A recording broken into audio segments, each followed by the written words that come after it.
Welcome to Ankita's study room and I am Ankita. आज मैं एक पपेट्री शो दिखाना चाहूंगी।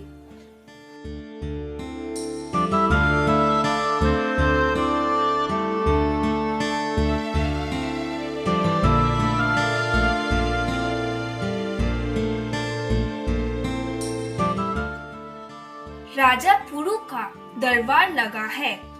मंत्री, सेनापति और दरबारी सभी लोग चिंतित बैठे हैं। एक सैनिक का प्रवेश। कहो सैनिक, क्या समाचार है? समाचार अच्छा नहीं है महाराज। यूनानी सेना सिंधु पार कर चुकी है। वह तेजी से हमारी ओर बढ़ रही है। महाराज, यह भी समाचार है कि तक्षशिला के राजा अम्भी सिकंदर से मिल गए हैं।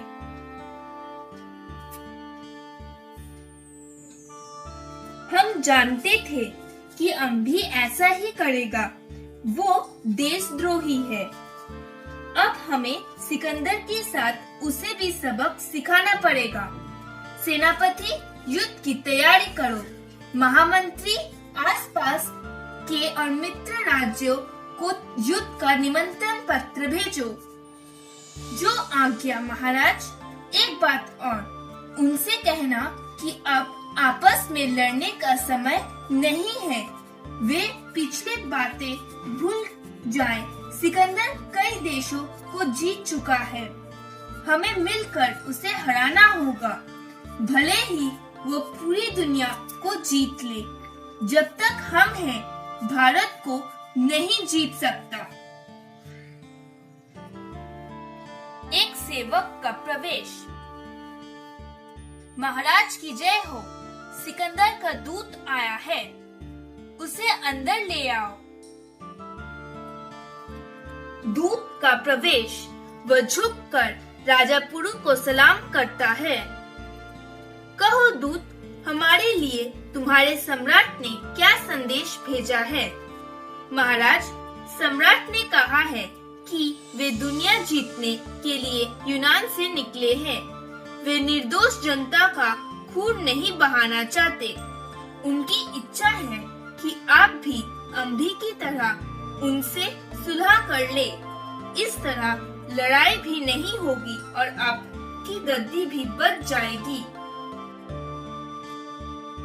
और यदि हम उनकी बात ना माने तो सम्राट ने लड़ाई के लिए तैयार रहने के लिए कहा है महाराज। वे सिर्फ जीतना जानते हैं। दूत, अपने सम्राट से कहना कि हम उसे हारना सिखा देंगे। अब लड़ाई के मैदान में ही हम उसका स्वागत करेंगे।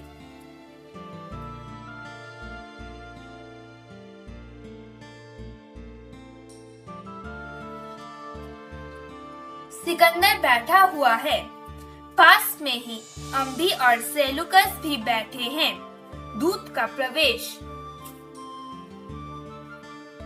दूत झुककर सिकंदर को सलाम करते हुए, सम्राट की जय हो। आओ दूत, हमारा संदेश पुरु तक पहुंचा। पहुंच गया सम्राट। हम जवाब सुनना चाहते हैं।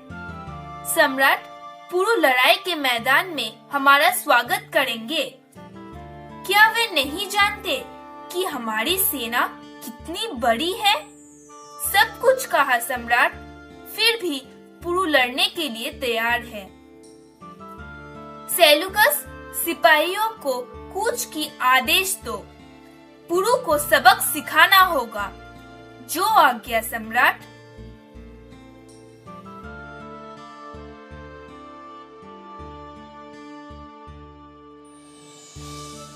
झेलम के किनारे सिकंदर की सेना डेरा डाली हुई है। नदी चढ़ी हुई है। तेज पानी बरस रहा है। अंधेरे में बिजली की चमक और बादलों की गड़गड़ाहट सुनाई पड़ रही है। सिकंदर सेलुकस से बात कर रहा है। 2 महीने हो गए। हमारा एक भी सिपाही नदी पार न कर सका। यह हमारी हार है सेलुकस, हार है।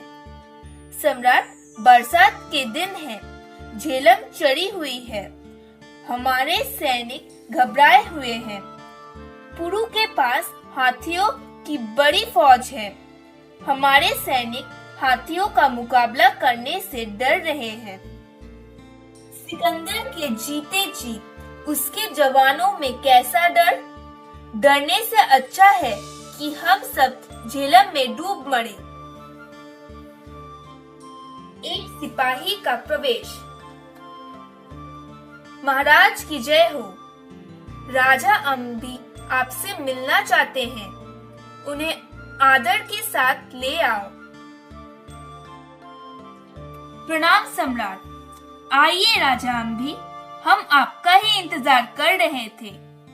हमारे जवान पुरु के हाथियों से घबराए हुए हैं। लगता है लड़ाई का विचार छोड़ना होगा। आप ऐसा ना सोचे सम्राट। वह वर्षा हमारे लिए वरदान है। दलदल और गीली जमीन में हाथियों के पैर नहीं टिकते। कल का दिन आपकी विजय का दिन होगा। आप केवल सेना को कूच का आदेश दे। आदेश देने से क्या होगा? सेना झेलम कैसे पार करेगी? सम्राट, यह मेरे ऊपर छोड़ दे।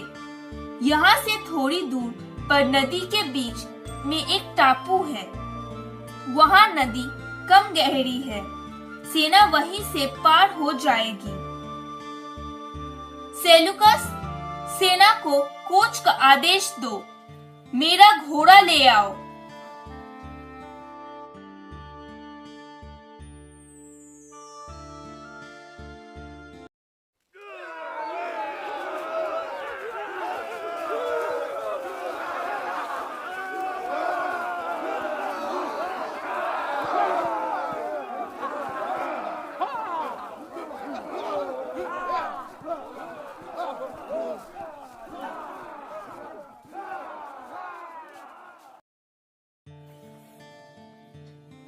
सेलुकस, सेलुकस, आज्ञा सम्राट। कैदी को पेश करो।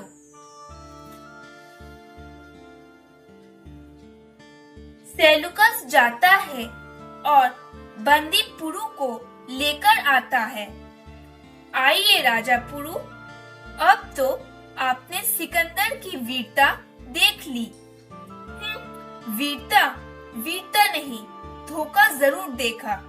रात में चोरों की भांति आक्रमण करना सिकंदर को ही शोभा देता है। युद्ध युद्ध है राजा पुरु, वहाँ न्याय और धोखा नहीं होता है। हम आपकी बहादुरी की तारीफ करते हैं। मैंने अंधेरी रात में आपकी चमकती हुई तलवार देखी थी। अब आप हमारे कैदी हैं। बताइए, आपके साथ कैसा व्यवहार किया जाए? वैसा ही जैसा एक राजा दूसरे राजा के साथ करता है। सुना सम्राट, रस्सी जल गई पर ईंट नहीं गई। अम्भी, आप बहादुरों की इज्जत करना नहीं जानते। हम आपका जवाब सुनकर बहुत खुश हुए। ऐसा जवाब एक बहादुर ही दे सकता है। राजा पुरु, आप कैद से आजाद हैं। हम आपका राज्य वापस करते हैं। मगर सम्राट, आपने यह राज्य मुझे देने का वादा किया था। यह तो धोखा है। अम्भी, अपनी औकात समझो। धोखा मैंने नहीं, तुमने अपने देश के साथ किया है। देश के गद्दारों को सीख देना यूनानी खूब जानते हैं। अब आप जा सकते हैं। महाराज पुरु, आज से हम आपके दोस्त हैं।